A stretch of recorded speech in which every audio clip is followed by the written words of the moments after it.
Fabima rahmatin minallahi linta lahum walau kunta fazzan ghalizal qalbi lamfaddu min hawlik fa'fu anhum wastaghfir lahum wasyawirhum fil amr fa idza azamta fatawakkal 'ala Allah. Rasulullah SAW dari secara anatomis, rangkaian struktur tubuh, beliau adalah basyarun. Jadi kalau kita sering mendengar di dalam Al-Quran, basyarun, ya, basyarun, beliau itu adalah basyarun. Rasul sendiri yang disuruh oleh Allah Subhanahu wa taala untuk mengatakan innama ana basyarun. Kalau dalam bahasa kita, hanyalah aku ini manusia biasa. Itu dalam bahasa Al-Quran atau bahasa Arab sama basyarun. Apa yang membedakan dari yang lainnya? Kenapa? Cek bahasa Sunda mah, manehna jelema kuring jelema. Manehna dahar sangu kuring dahar sangu. Moal ditekan teu kudu ditekan ku taraje. Gitu kan ya bahasa Sunda. Untuk menunjukkan bahwa manusia punya hak yang sama. Satu punya kelebihan, setiap manusia punya kelebihan, itu tanda bahwa dia punya kekurangan. Jangan sombong. Bisa dipahami kan? Setiap dia punya kelemahan, kekurangan, itu pun menunjukkan dia punya kelebihan yang orang lain bisa jadi tidak punya. Jangan rendah diri. Yang merasa punya kelebihan jangan sombong, karena kelebihan Anda tanda Anda punya kekurangan. Dan siapapun yang punya kekurangan, kelemahan, jangan kecil hati apalagi rendah diri. Itu tanda bahwa Anda punya kelebihan. Karena Allah akan serba menyeimbangkan, sehingga tidak ada sesuatu beban pada dirinya yang di luar kemampuannya. Itu enaknya jadi manusia itu begitu. Allah sudah enakan. Apa kalau begitu? Bedanya yuha ilayya. Ini bedanya. Yuha ilayya. Ini bedanya. Maka kalau tidak ada ini, Muhammad adalah basyarun mislukum. Dari ujung rambut sampai ke ujung kepala, secara organ sama, terdiri dari berbagai macam jaringan, mulai dari rambut sampai ke kaki. Kadang-kadang kita bisa bertanya, Bapak Ibu, apakah Allah susah untuk mengutus seorang Rasul yang kebal senjata? Apa Allah tidak mampu untuk mengutus seorang Nabi, seorang Rasul yang kebal senjata? Kalau terlalu banyak musuhnya, diutuslah seorang Rasul yang bisa menghilang. Apa Allah susah? Coba logikanya. Singkarunya atuh kan Nabi teh, ya kan? Kasihan, kadang-kadang dilempari, sudah jelas dicaci maki, menerima serangan bertubi-tubi. Ibu bapak bisa bayangkan untuk mencobalah sedikit merekonstruksi suatu kejadian di mana Rasulullah pada perang Uhud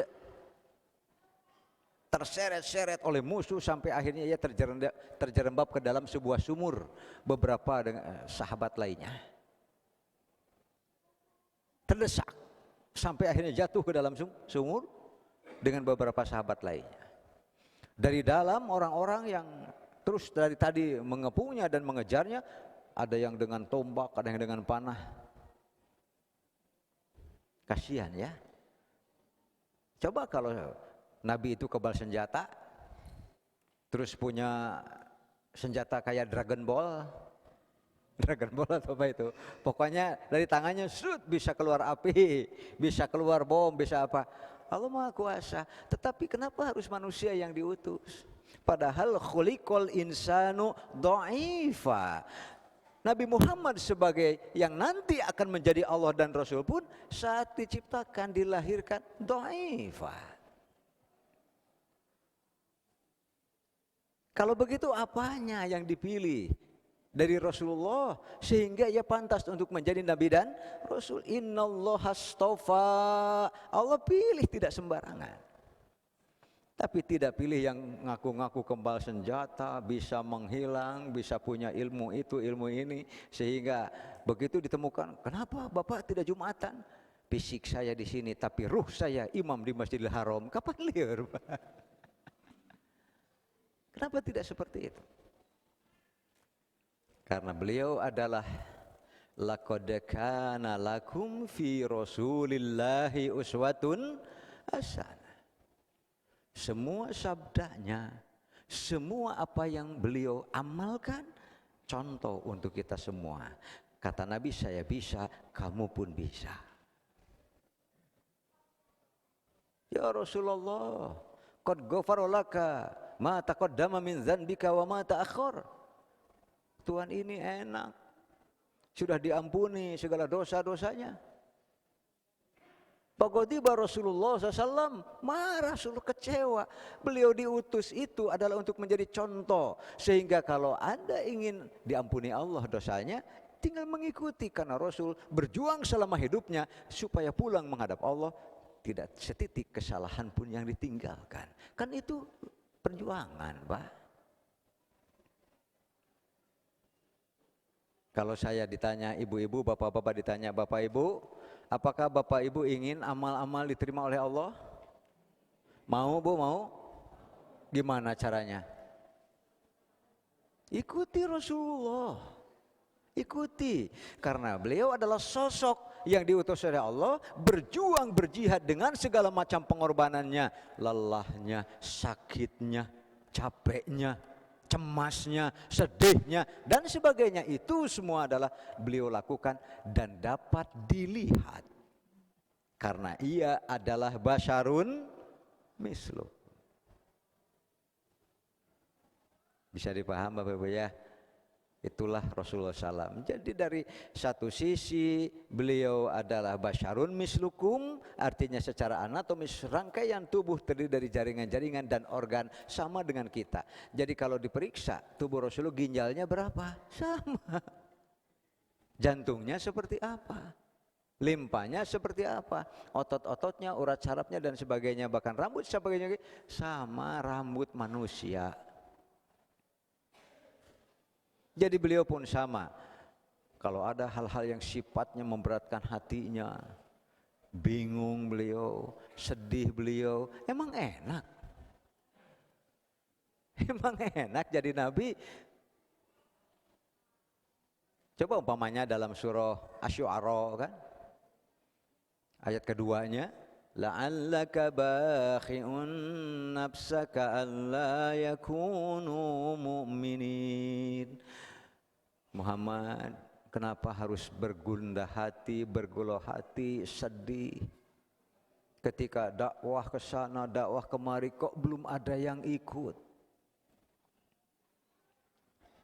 Dengan cara begitu, dengan cara begini, berbagai macam pengorbanan, dan kalau dalam bahasa Sunda pangolo, kok malah mereka berbalik melempari dengan batu-batu, dengan kayu-kayu, dengan teriakan majnun. Apa ibu bapak kalau diutus ceramah ke satu tempat, di tempat itu malah dilempari dengan batu, dilempari dengan kayu, semua orang mengusir-ngusir. Lalu dalam bahasa Sunda apa? Mengabring-ngabring, apa bahasa Indonesianya Pak? Ya, mengabring-ngabring itu nu gelo gitu kan. Rajulun majnun, mabruk min hadal balad. Ini orang gila, harus kita usir berjamaah. Mulai dari ibu-ibu, bapak-bapak, anak-anak, semua melempari sambil meneriaki majnun, majnun. Kalau saya diundang ke tempat seperti itu, moal datang deui. Haroream teuing. Paling-paling saya bisa mengatakan, loba keneh tempat ngaji mah, gitu kan?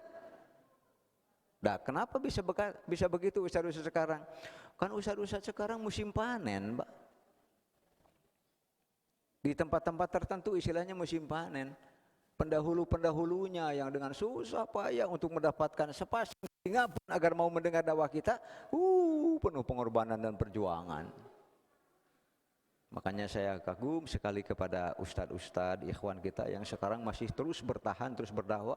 Kadang-kadang untuk pengajian ibu-ibu jamaahnya 3 orang, itu harus dayung perahu Pak, 4 jam, 6 jam. Ada santri saya, nanti bapak-bapak bisa lihat videonya. Mau kemana nih lah kirim video begini? Mau Jumatan khotib. Jadi naik sampan dulu, setelah sampai nanti ke daratan jalan kaki, ada yang 10 kilo, ada yang 15 kilo, rek jumaahan berage. Bisa dipahamkan? Nah Rasulullah seperti itu, makanya secara anatomis tubuh, pikiran seperti biasa, seperti kita, kemudian perasaan pun sama. Kalau dalam bahasa kita barangkali Nabi juga adalah manusia. Nah ini kita ayatnya kita baca dulu. Fabima rahmati minallahi linta lahum. Kalau bukan karena rahmat Allah atau hanya dengan rahmat Allah lah. Kalau tidak ada rahmat Allah, linta lahum. Rahmat Allah lah yang membuat engkau bisa berpikir dingin, memiliki sifat namanya kalau dalam bahasa akhlak Islam itu namanya Pak, al-hilmu. Kan ada al-ilmu,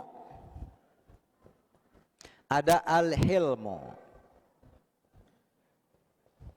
Gabungan antara al-ilmu dan al-hilmu namanya al-hikmah. Nggak akan ada orang punya berpikir hikmah Pak. Al-ilmu, pengetahuan yang memadai, jelas, clear masalahnya, itu namanya ilmu. Kalau belum benar-benar clear, belum jadi ilmu. Oleh karena itu para ulama membuat ta'rif untuk ilmu itu adalah sifatun tankasyifu bihal matlub inkisyafan taman. Satu kondisi dan karakter terungkap semua pengetahuan tamat, tidak ada yang masih diragukan.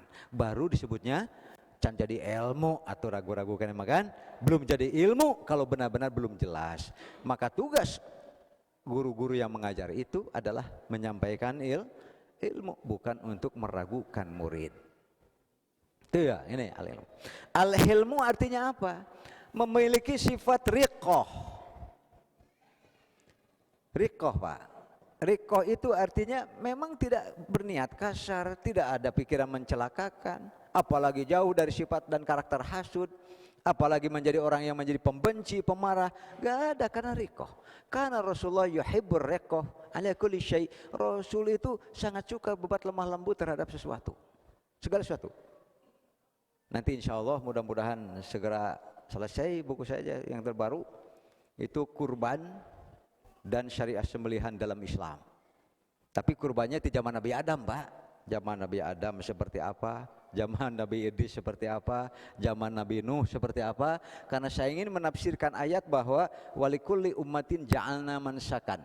Bagi setiap umat pasti Allah jadikan syariah dan ibadah sembelihan. Allah setiap umat nih, saya periksa Nabi Adam bagaimana, Nabi Nuh, terus sampai ke Nabi Muhammad. Bahkan kita banding-bandingkan dengan ibadah-ibadah sembelihan pada masa sekarang. Nah, tapi belum masuk percetakan.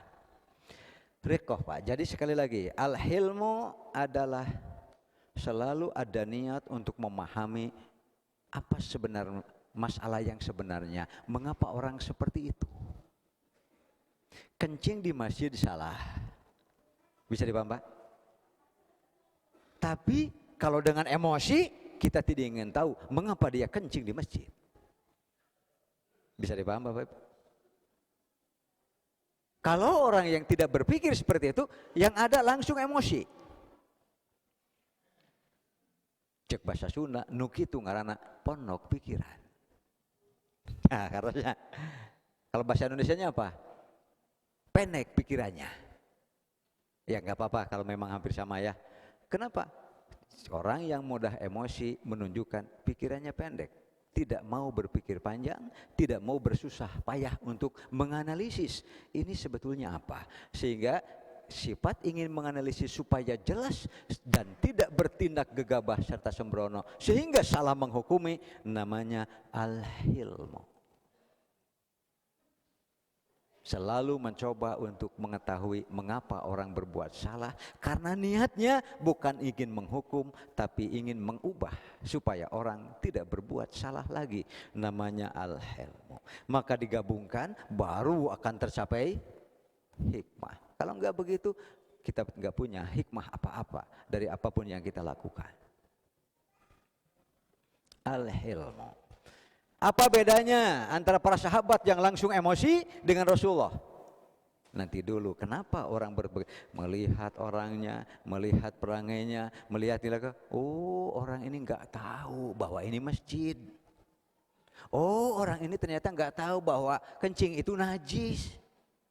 Oh orang ini belum tahu bahwa kewajiban kita adalah menjaga kebersihan masjid, bukan malah membawa dan membuang najis ke.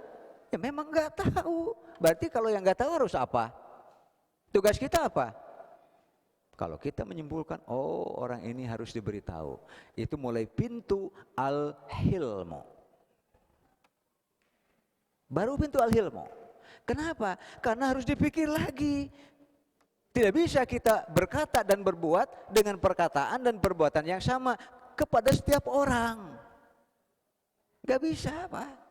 Bapak yang punya anak 2, yang punya anak 3, enggak bisa selalu persis sama. Anak ini salahnya begitu, tapi kita hukum begini. Anak ini salahnya begitu juga, tapi bisa jadi hukumnya beda lagi. Kenapa? Karena yang ini mah cerdas dan ngerti, karena dia melawan. Kalau yang ini kan belum mengerti, padahal kelakuannya sah, kan berarti hukumannya juga harus. Itu al-hilmu. Allah itu halim. Ya kan? Di antara sifat Allah adalah halim, selalu maha tahu ada apa di balik sesuatu itu. Makanya tugas kita adalah ya jangan emosional. Kalaulah bukan rahmat dari Allah, lintalahum, engkau bisa berbuat lembut kepada mereka. Lana yalinu lain, berbuat lembut. Walau kunta fazzan ghalidhal qalbi, ini namanya emosional. Ada 2 karakter. Yang pertama, walau kunta fazzan, kasar mulutnya, kasar pandangan matanya, kasar perbuatan anggota badannya.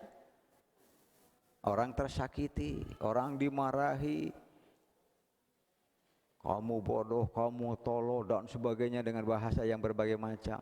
Orang itu diam saja karena tidak bisa melawan. Apakah Anda merasa menang? Tahukah orang itu apa yang dilakukannya pada saat Anda tidak ada di hadapan Anda?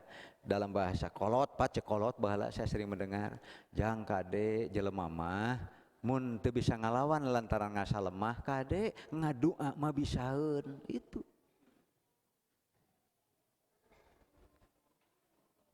Ya kan, begitu kan? Hati-hati orang yang lemah.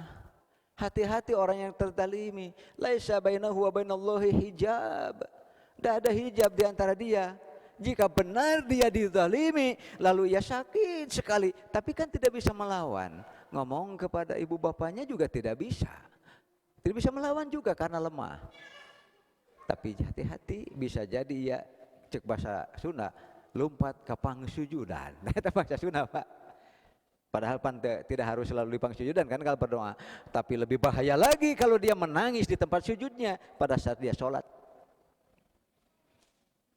Fa'amma fis sujud fa'aksiru doa faqaminun an yustajaba lakum. Adapun dalam sujud, ayo perbanyak doa. Di situ harapan ijabahnya amat sangat besar. Apalagi yang sujud dan menangis orang yang dizalimi. Tah gitu Pak, kade nu lemah teh rek dikitu rek dikege nya ge cicing ngadua mah bisa. Maaf saja.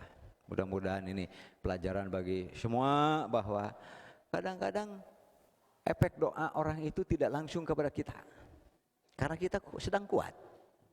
Bisa dipaham Bapak? Bisa dipaham Bapak? Ibu? Bisa jadi kita umpamanya orang itu berdoa menangis kepada Allah, ya Allah saya sakit, bagaimana saya tidak bisa membalasnya, aku serahkan kepadamu kan. Bisa jadi tidak kena.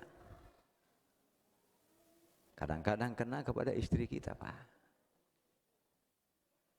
Kadang-kadang kena kepada anak kita, Pak. Yang akhirnya istri kita jadi beban kita juga. Yang akhirnya apa-apa pada anak kita itu jadi beban bagi kita dan istri kita. Mungkin kita tidak tahu bahwa di antaranya adalah orang yang menangis karena sakit hati oleh kita. Begitu. Dan selama Allah belum memaafkan kita, ya begitu saja. Kadang-kadang nanti musibah akan datang silih berganti. Kita tidak tahu bahwa itu adalah omongan, perilaku, perbuatan kita yang pernah terus nempel di hati orang dan ia tidak pernah berhenti sakit hati. Makanya Rasulullah akhlaknya agung itu ditambah langsung diingatkan oleh Allah, jangan sampai yang pertama adalah fadzon. Fadzon sebetulnya keras hati, Pak. Tapi karena Quran menyebutnya dengan kalimat yang disambung fadzon golizol. Nah ini salah ya. Fadzon dengan dod ya. Kayak sekedap. Ini salah nih. In kunta fadzon, salah nih, salah. Pahili tah gitu, Pak. Gitu ya. Fadzon baru di sini ya. Golizol qalbi. Kenapa saya artikan yang ini tindakan, gestur lah kita, mau sorot matanya, mau omongan yang keluar atau tindakan tangan dan sebagainya, menyakiti secara fisiknya, melukai dan sebagainya, menyakiti dan menjatuhkan kehormatan dirinya, dipermalukan di depan umum dan sebagainya, atau harta bendanya yang diambil dengan cara yang tidak halal dan paksa dan zalim, ia tidak bisa apa-apa kecuali ia hanya menjerit kepada Allah Subhanahu wa taala. Maka tindakan-tindakannya ini fadzon masuknya. Golizul qalbi, kalau fadzon itu tidak keluar kecuali orangnya memang ada kejam, Pak. Keras hatinya, tertutup hatinya, tidak bisa menerima nasihat. Ngapain nasihati, kamu di bawah saya. Nasihat apa? Saya kan yang lebih berpengalaman. Kalau orang yang paling rugi, saya pernah Allahu yarhamu menasihati saya. Mungkin karena saya juga pernah anak-anak yang dulu bangor, Pak. Beliau mengatakan, saya terngiang-ngiang. Yang paling rugi di antara manusia adalah yang sudah tidak bisa menerima nasihat. Padahal nasihat adalah rezeki, Pak. Betul tidak, Bu? Betul tidak? Bayangkan kalau kita tidak pernah ada yang menasehati. Sampai orang boro-boro menasehati, Pak, ketemu aja takut. Bisa dipahaminya? Makanya jangan menjadi orang yang, jangan mau jadi orang yang ditakuti, Pak. Mau ketemu aja takut. Kenapa? Sebab sedikit saja marahnya luar biasa. Kata-katanya edun, coba saja nama, Pak. Sampai orang begitu disebut namanya saja berdebar hatinya, Pak. Mau Bapak Ibu jadi orang seperti itu kan? Fadzon, tingkah laku, gesturnya, perkataannya, perbuatannya merugikan, menyakiti. Golidul qalbi, tidak pernah punya rasa kasihan, tidak pernah mau menerima nasihat, terus saja begitu. Qasat qulubuhum, keras hati mereka. Makanya Nabi Muhammad dikasih lintalahum, lembut, sehingga ia dianugerahi hati yang sebalik daripada golidul qalbi, al-hilmu. Al-hilmu ar-riqqah. Ini lembut, Pak. Sampai kalau jangan kamu menyembelih pisau yang akan dipakai menyembelih itu di depan binatang yang akan disembelih, Pak. Artinya jangan menyembelih binatang di hadapan binatang yang juga akan disembelih. Ya, itu salah satu contoh. Kenapa al-hilmu? Kalau menyembelih yang benar, harus putus 3 yang namanya saluran. Tenggorokan, ya. Kemudian ya untuk napas, saluran untuk makan, lalu saluran 2 urat nadi kiri dan kanan yang disebut dengan wadaj atau wadajain. 4 putus sah. Apakah mereka sakit? Kan berkelojot-kelojot Pak. Oh batur mah Pak, di dunia ini orang-orang selalu ingin tahu Pak. Ternyata dengan alat-alat tertentu yang super canggih diketahui bahwa itu adalah bukan rasa sakit. Ternyata yang sakit itu yang disuntik mati, baru dia kesakitan. Ya nanti dalam buku saya yang seperti itu ada, kan? Dengan berbagai macam aturan supaya sembelihan itu selesai, beres, bersih secara akidah dan juga sesuai dengan syariat, supaya dagingnya halal. Dan bagaimana supaya daging itu enaknya bertahan lama? Aya dina bab kurban Pak, gitunya gitu. Nah cenah abdi mah nya daging terawas wae, ada segala beuki di dinya mah tuh. Rawas wae aya segala beuki mah betul. Kata Ustaz Jainandang si Amang, aduh beliau mengatakan aneh cenah jelema eta mah. Bahasa Sunda heula nya aslina. Kunaon gitu Mang? Duka tuh katinggalina teh am cabe am dage ngeunah. Ti mimiti huap kahiji nepi ka huap terakhir anger ngeunahna teh. Eureun so teh pedah we eungapeun kitu Pak. Aya ibu-ibu nu kitu aya? Aya? Ya bapak-bapak ge da pamawana atuh. Dah. Bagaimana kalau Nabi diutus, dia basyarun, dilukai, dicederai dan sebagainya, tapi dilawan dengan semata-mata faldon galizal qalbi. Wah, jauh dari sukses dakwah Pak. Lam faddu min haulik. Bisa jadi berkurang murid kita, mustami kita, jamaah kita. Mungkin terlalu sering keluar kata-kata yang sifatnya jamaah kesakitan, kasinggung dan sebagainya. Bisa jadi seperti itu. Makanya tadi saya katakan, ketika orang belum menerima dakwah dari kita, ya evaluasi. Jangan langsung orang menolak itu dimarahi. Mereka salah, belum tentu. Bisa jadi mungkin cara kita yang salah, perangai kita yang salah. Cakwe Bapak Ibu mendengar ustadz atau guru atau siapa yang kita sangat suka dengan guru atau ustadz yang kita tidak suka, kan beda. Bisa dipaham Bapak Ibu ya? Maka Rasul didorong oleh Allah Subhanahu wa taala supaya lintalahum, lemah lembut dan punya sifat al-hilmu. Lihat dulu, pelajari dulu sebelum menghukumi seseorang. Walau kunta fazzan ghalidhal qalbi, karena sesungguhnya kalau engkau kasar perbuatannya, lisannya, ghalidhal qalbi, keras hatinya, lan faddu min haulikamu, jamaah yang ada pun, umat yang ada pun, mereka akan pergi. Mereka tidak bisa disalahkan oleh Allah Subhanahu wa taala. Fa'fu anhum, maafkan mereka. Sebab kalau kita menjadi pengusung agama tidak menjadi pemaaf, susah Pak. Masa ada ustadz pendendam, ada kiai pendendam, kan bingung Pak. Bisa dipahami ya? Nanti justru umat akan bertanya, kalau begitu ari abdi kudu nuturkeun saha atuh. Gitu. Makanya kita cek bahasa Sunda mah, kita larapkan saja, kita terapkan saja apa yang Rasulullah alami itu.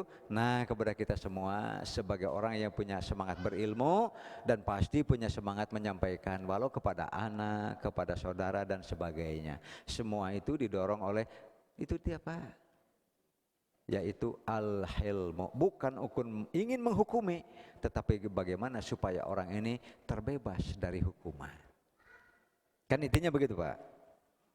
Fa'fu anhum, maafkan mereka, wastaghfir lahum, mohonkan ampunan bila memang mereka bersalah, wasyawirhum fil amr, buka hati, jangan merasa paling tinggi lalu menjadi sombong sehingga siapapun yang beda dengan dirinya, kamu salah. Asal beda, kamu salah. Asal beda dengan dirinya, kamu salah. Karena seolah-olah dirinya lah yang benar. Wah, Pak. Bapak Ibu kenal Imam Asy-Syafi'i? Sering mendengar Imam Asy-Syafi'i ya? Waktu umur 9 tahun ditemukanlah oleh guru-guru Imam Syafi'i kecil, 9 tahun, nangis Pak. Susah untuk dihentikan.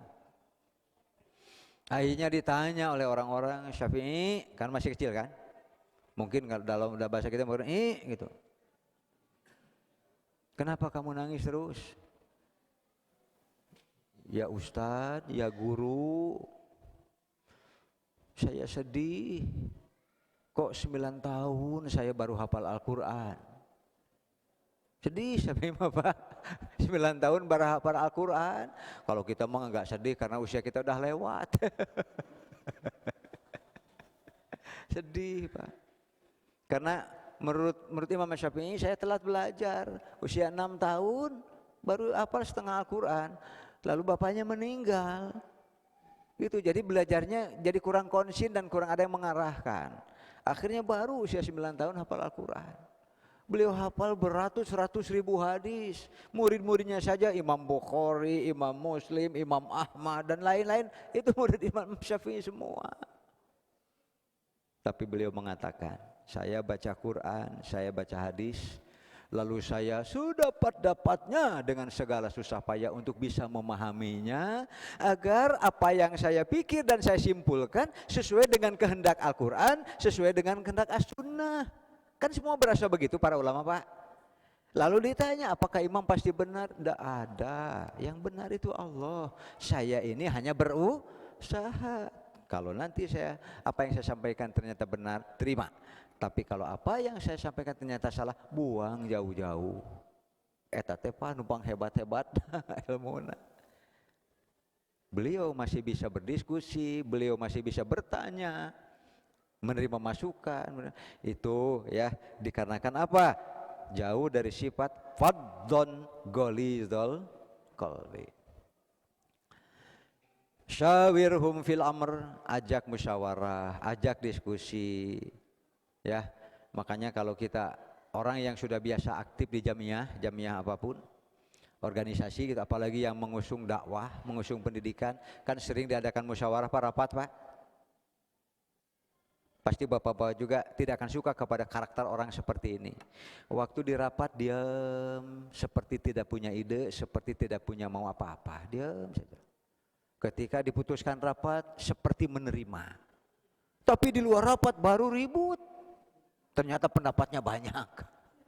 Kadang-kadang ia berbuat dan bertindak seenaknya di luar keputusan rapat. Ini jauh dari akhlak Islam. Jauh dari akhlak Islam. Nu kitu teh sok musingkeun dan suka juga memunculkan, memancing Nabi Muhammad, Umar, Abu Bakar, asyiru alayya. Bantu saya berpikir. Bagaimana tentang perang Badar kita? Rasulullah sudah punya kesimpulan, maka beliau akan memutuskan. Tapi di perjalanan ada seorang sahabat yang berkata, Rasulullah, kalau kita membuat perkemahan di sini, kita jauh dari tempat sumber air. Bila persediaan air kita ini habis, kita akan kesusahan. Bagaimana kalau berusaha untuk saya sebagai orang Arab, katanya, asli, yang biasa bolak-balik mudik di tengah padang pasir, lebih baik kita sedapat-dapatnya mendekati tempat sumber air, biarkan orang yang justru musuh-musuh kita yang sulit mendapatkan. Rasulullah benar, halus tah iya nu kieu dijalankan Pak. Rasul tidak mengatakan cicing sia kumaing, itu bisa. Mana yang mau bodoh, mana yang mau belegug, tolong, wah jauh Pak. Rasulullah tidak punya sifat seperti itu. Ketika beliau mengajak musyawarah, memang benar untuk mendidik agar para sahabat cerdas, lahir pikiran yang bagus. Tentu Rasul ini kita jalankan, dijalankan. Dan biasanya kalau sudah dimusyawarahkan, lahir satu keputusan hasil musyawarah, nanti tanggung jawab semua anggota musyawarah jadi sama. Dibagi-bagi tanggung jawab. Nah gitu Pak, ini masih sekedar contoh saja. Tapi bagaimana kalau anggota rapat gholidul qalbi, paddon, ngomong menyakitkan dan sebagainya, tapi waktu sudah diputuskan dia ternyata jalan sendirian. Aduh, itu ya bukan akhlak Islam. Fa idza azamta fatawakkal 'ala Allah, innallaha yuhibbul mutawakkilin. Iyansurukumullah, jika Allah sudah menolong kalian, fala ghalibalakum, tidak ada siapapun yang bisa mengalahkan kalian. Wa iyakhzulkum, dan kalau Allah sudah menghinakan kalian, Karena kalau fadhon ghalidul qalbi itu bukan memuliakan diri, memuliakan orang, tapi hakikinya merendahkan diri dan merendahkan orang. Maka faman zallazi yansurukum min ba'di. Ayo, kalau Allah sudah menghinakan, memang ada yang bisa menolongmu? Tidak ada. Wa 'alallahi falyatawakkalul mu'minun. Hadisnya An Abi Tamimah Al-Hujaimi an rajulin min qaumi. Dari Abi Tamimah Al-Hujaimi, dari seorang kaumnya. Seorang kaumnya itu berkata, laki itu Rasulullah sallallahu alaihi wasallam, saya bertemu dengan Rasulullah sallallahu fi ba'di turukil Madinah, di sebagian jalan-jalan di Madinah. Wa alaihi izarun min kutnin, Rasulullah saat itu sedang memakai semacam sarung muntathirul hasyiyah, yang ujungnya itu tergerai. Yang ujungnya itu jatuh ngarumai, cek bahasa Sunda mengarumai. Ya, tergerai. Fakultu, lalu aku berkata, alaikassalam ya Rasulullah. Ucapannya alaikassalam ya Rasulullah. Betul salah, Bu? Kalau ketemu orang dengan Waalaikumsalam, betul? Atau assalamualaikum?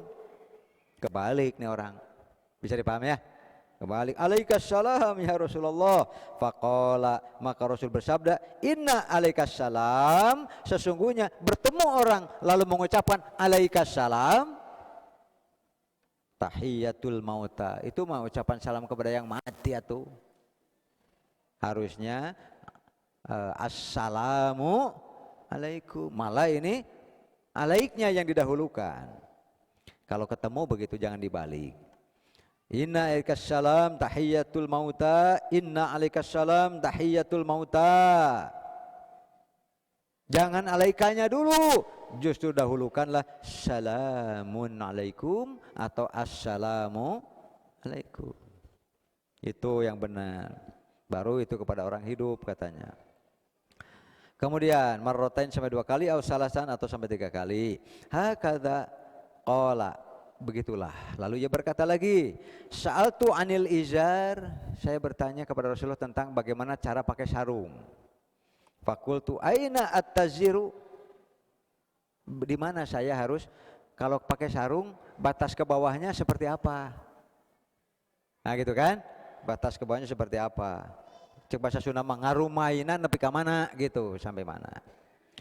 Fa'aqna'a dhahrahu bi azmi syakihi, maka Rasulullah memperlihatkan beliau memakai sarung sampai pertengahan betisnya saat itu.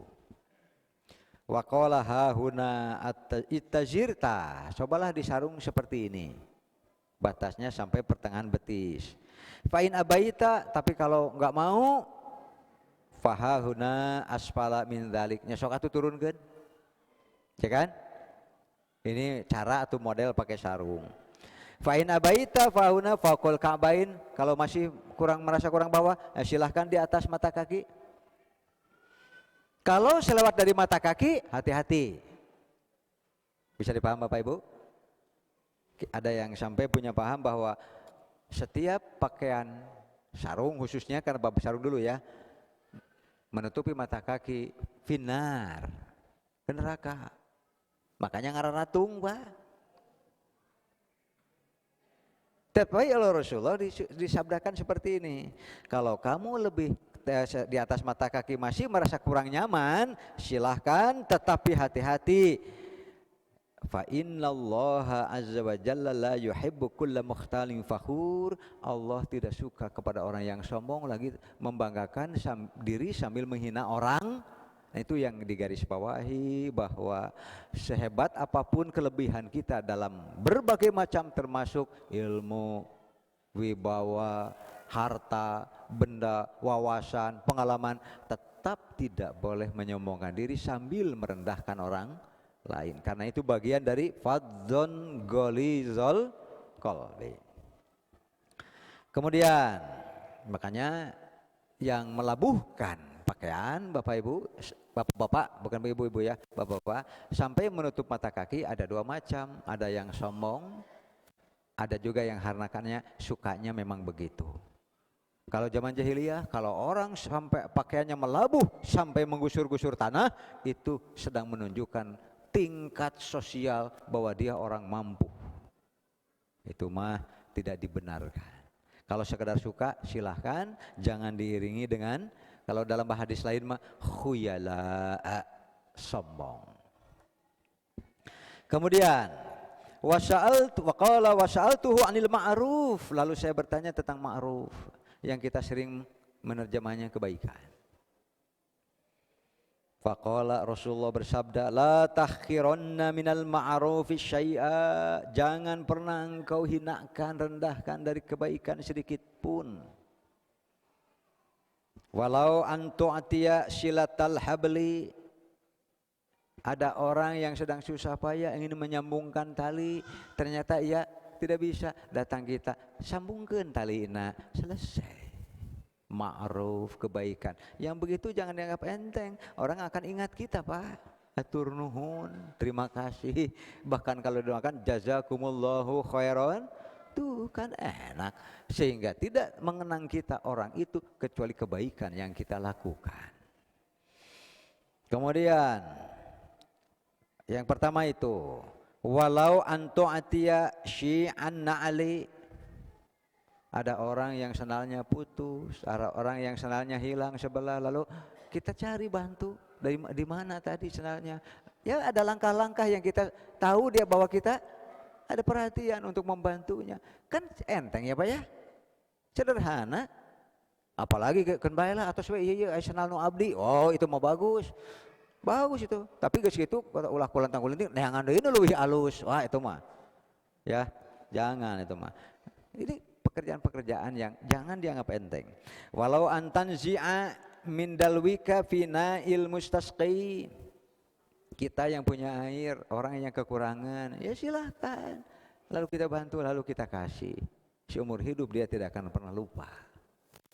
Itu kan yang murah-murah saja. Walau antunashiya syai'a min tariqin nas, kita melihat sesuatu yang bisa membahayakan orang, lalu kita cepat singkirkan. Karena kita tahu orang suka banyak yang lewat ke situ. Orangnya tidak tahu bisa jadi ya Pak ya. Tetapi Allah Maha tahu, dan setiap orang yang menerima kebaikan, kenal atau tidak kenal, bertemu atau tidak bertemu di dunia ini, toh nanti di akhirat Allah akan tunjukkan supaya orang-orang itu berterima kasih kepada yang memberikan kebaikan. Kemudian walau antalqa akhaka wa wajhuka ilaihi muntaliq, engkau bertemu dengan saudaramu, wajahmu itu tidak begitu. Saya katakan jangan sampai jadi orang yang kalau kita ketemu takut orang. Takut apa? Takut kasarnya, takut kejamnya dan begitu kan? Walaupun engkau hanya bertemu dengan mukamu yang cerah. Wah juga muntaliq itu cerah. Kemudian walau antalqa akhaka, engkau bertemu dengan saudaramu, fatusallima alaihi, assalamualaikum. Wah luar biasa Pak, luar biasa. Walau antuni wuhsan, atau engkau hanya tidak suka berbuat kejam, hanya sekadar ingin kejam, umpamanya terhadap binatang-binatang, itu pun pasti ada catatannya fil ardi, di bumi ini. Wa in sabbaka rajulun bisyai'in, ini Pak yang berat Pak, kalau ada orang memarahi kita karena memang kesalahan dan kekurangan kita, itu ya'lamuhu, yang dia tahu, fika, kamu pun tahu, wa anta ta'lamu fihi nahwahu, kita pun tahu bahwa orang yang sedang mengomongkan kita, memarahi kita pun kita tahu kekurangannya, kita tahu kelemahannya. Jika kieu mau lalu kita apalagi di situ kamu kan bisa dipaham Pak? Bisa justru dibalas dengan caci maki yang lebih keras lagi. Fala tusabbahu, maka jangan dibalas. Itu kesempatan apa? Fayakuna ajruhu laka, nanti kebaikannya menjadi milik kamu, wa wizruhu alaihi, dosanya ditanggung oleh dia, termasuk yang kesalahan kita. Asal jangan dibalas. Gitu Pak. Wa ma syarra udunaka antasma'ahu fa'mal bihi, apa yang menurut telingamu itu bisa menggembirakan, silahkan kerjakan. gitu. Wa masya'a udunaka antas ma'ahu fajtanibhu, kalau sekiranya itu memang kurang menyenangkan untuk telingamu, ya sudah jauhi dan hindari saja. Itu semua adalah hanya contoh-contoh untuk supaya terhindar dari fazzon golidol qalbi. Demikian Bapak Ibu, judulnya saja menjauhi keras hati dan buruk perangai. Demikian Bapak Ibu, mohon maaf atas kekurangannya. Semoga Bapak Ibu selamat dalam kepulangan sampai tujuan, sehat walafiat, senantiasa diberkahi Allah Subhanahu wa taala. Aqulu qouli hadza wa astaghfirullah li wa lakum. Wassalamualaikum warahmatullahi wabarakatuh.